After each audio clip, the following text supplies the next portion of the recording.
देखो, सबसे पहली बात तो यह है कि 4 प्रकार के श्रोता होते हैं। वो 4 प्रकार के श्रोताओं में 4 तो हैं सुनने वाले और 4 हैं जो सुनते नहीं है, न सुनने वाले। तो इनको आप एक बार समझ लीजिए। प्रवरास चातको हंसः सुको मीनो देश तथा। ये 4 जो अच्छे श्रोता हैं वो कौन कौन से हैं? पहला श्रोता है चातक की तरह। चातक को आपने देखा होगा, चातक हर समय एक ही बात बोलता है, क्या? प्यासा हूं, प्यासा हूं, प्यासा हूं। 24 घंटे यही बात बोलता है। तो कोई कहने लगा कि प्यासा है तो पानी पी ले, गंगा जी बह रही है, पास में गंगा जल है, पी ले। तो चातक कहता है नहीं नहीं, गंगा जल नहीं पीऊंगा। तो बोले स्वाति नक्षत्र जब पड़े और उसमें जो बरसात होगी उसी स्वाति नक्षत्र के जल को पीऊंगा।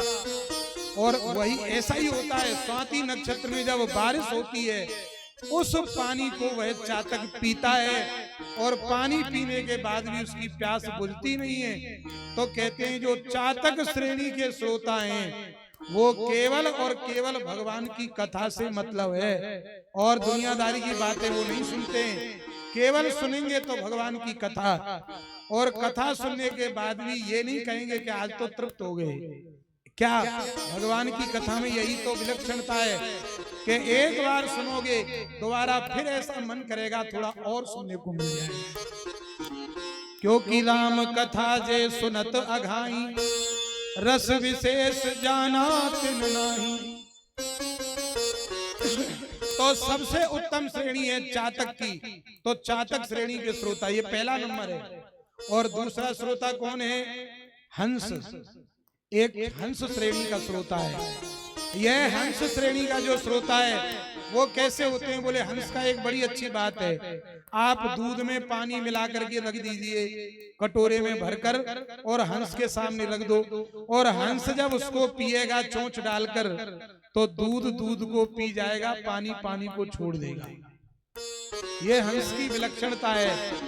तो बोले हंस श्रेणी के जो श्रोता होते हैं बोले वो कैसे हैं कि मान लो कथा में यदि कोई अनर्गल बातें कर भी दे, हालांकि तो कथा में संसार की बातें इधर उधर की उटपटांग बातें करनी नहीं चाहिए, पर मान लो बहुत से वक्ता कर देते हैं, तो यदि मान लो ऐसी बातें यदि कोई कर दे तो हंस श्रेणी के जो श्रोता हैं वो कथा को ग्रहण कर लेंगे और व्यर्थ की बातों को छोड़ देंगे। ये दूसरे नंबर के श्रोता हैं। और तीसरे नंबर के श्रोता हैं तोता। सुख माने तोते की तरह। तोता बहुत जल्दी बातों को रट लेता है। तोते श्रेणी के जो श्रोता होते हैं बोले जो बात 5 घंटे मान लो आपने कथा सुनी तो 5 घंटे की कथा में कम से कम 10 मिनट की कथा तो हमें याद रहेगी कि नहीं? तो जिनको कथा सुनकर याद करके और दूसरे लोगों को जाकर के सुना दें कि भाई आज कथा में ऐसी ऐसी बात बताई, तो उनको सुख श्रेणी के श्रोता कहा गया। और चौथे नंबर के जो श्रोता हैं वो हैं मछली श्रेणी के श्रोता। और आपने देखा होगा मछली की एक बहुत बड़ी बात है। पहली बात तो मछली कम पानी में नहीं जीवित रहती है और गंदे पानी में मछली जीवित नहीं रहेगी। मछली के लिए साफ शुद्ध जल चाहिए और अगाध नीर चाहिए, उसमें मछली सुखी रहती है। बोले ऐसे श्रोता कि जो भगवान की कथा में यदि आकर के बैठ जाएं, क्योंकि महाराज श्रोताओं की भी श्रेणी होती है। हर श्रोता हर वक्ता की कथा को नहीं सुन सकता है। बहुत से ऐसे भी वक्ता हैं कि जिनकी कथा में यदि कोई आकर बैठ जाए, बहुत उच्च कोटि के जो श्रोता हैं, मान लो जिन्होंने राम सुखदास जी को सुना हो, किसी ने हनुमान प्रसाद पोद्दार जी को सुना हो, इतने उच्च श्रेणी के श्रोता, और उनके सामने कोई ऐरा गहरा नत्थू खैरा कोई बैठ जाए और महाराज ऐसी बातें करने लगे तो क्या उन श्रोताओं का मन लगेगा?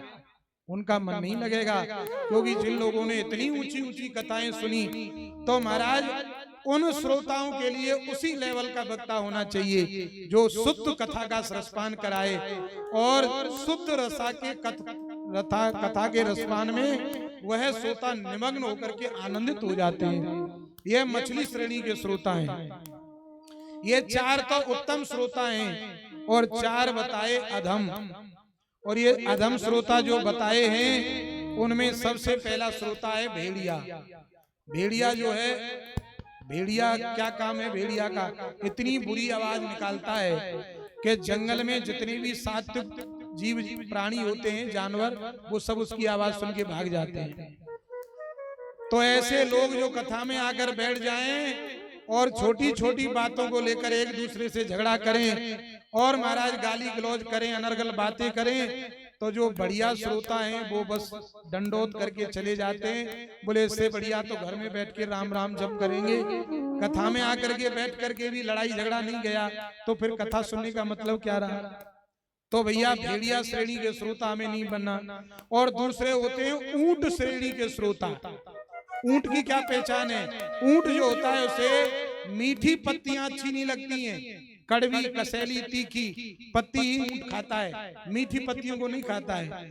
तो ऊंट श्रेणी के जो श्रोता होते हैं उनको रावण की कथा बहुत अच्छी लगेगी। रावण की कथा सुनाओ, कुंभकर्ण की बातें बहुत बढ़िया लगेंगी, दुर्योधन की बातें बहुत अच्छी लगेंगी। शकुनी मामा ने तो आज भाई गजब कर दिया। तो ये कौन है? बोले ये ऊंट श्रेणी के श्रोता हैं जिनको केवल राक्षसों की बातें अच्छी लगती हैं, भगवान की कथा में उनका मन नहीं लगता है। और तीसरे श्रोता हैं वृष माने बैल। बैल का काम क्या है? बैल का काम है केवल पेट भरना, स्वाद नहीं जानता है वो, कैसा भी मिल जाए बस पेट भर जाए। तो बैल श्रेणी के जो श्रोता होते हैं उनको चाहे बढ़िया सुनाओ, चाहे कुछ भी सुनाओ, चाहे असंभव सुनाओ, चाहे संभव सुनाओ, बस उनका काम है हाँ महाराज, हाँ महाराज, हाँ महाराज। कोई भी कुछ भी बात सुना दो वो हर बात को हाँ हाँ हाँ करते रहेंगे। तो ऐसे जो श्रोता हैं उन्हीं श्रोताओं को बैल श्रेणी का श्रोता कहा गया है। ये प्रसव। अब मान लो आपने कोई कथा सुनी तो जितनी मन लगा करके सुनोगे तभी तो कुछ पूछोगे कि महाराज आज की कथा में ये बात हमें बताओ, समझ में नहीं आई। तो जिज्ञासा कौन करेगा? जो मन लगा करके सुनेगा। और जिन्हें केवल सुनने से मतलब है सिर हिलाते रहेंगे, कोई कुछ भी सुना जाए। इसीलिए तो महाराज आज बिना पढ़े वक्ताओं का कथा कहना सरल हो गया है। क्यों? चाहे जैसी कथा सुना दो, हर वक्ता के लिए श्रोता तैयार बैठे हैं। कोई ये कहने वाला नहीं है कि महाराज ये कथा तो ऐसे नहीं, ये कथा तो ऐसे नहीं। इसलिए वृष श्रेणी के जो श्रोता हैं ऐसा हमको नहीं बनना। और चौथा जो पक्षी होता है, एक होता है भुरुंडू। भुरुंडू श्रेणी के जो श्रोता हैं, भुरुंडू जो पक्षी होता है वह ज्ञान तो बहुत अच्छा होता है उसे, लेकिन उसके विपरीत आचरण करता है। ऐसे श्रोता भी हम ना हो, उत्तम श्रेणी के श्रोता होकर गोकर्ण जी महाराज ने श्रावण के महीने में फिर कथा की, सबका उद्धार किया। भक्ति माता और ज्ञान वैराग्य का बुढ़ापा दूर हो गया। बोलिए भक्ति महारानी की।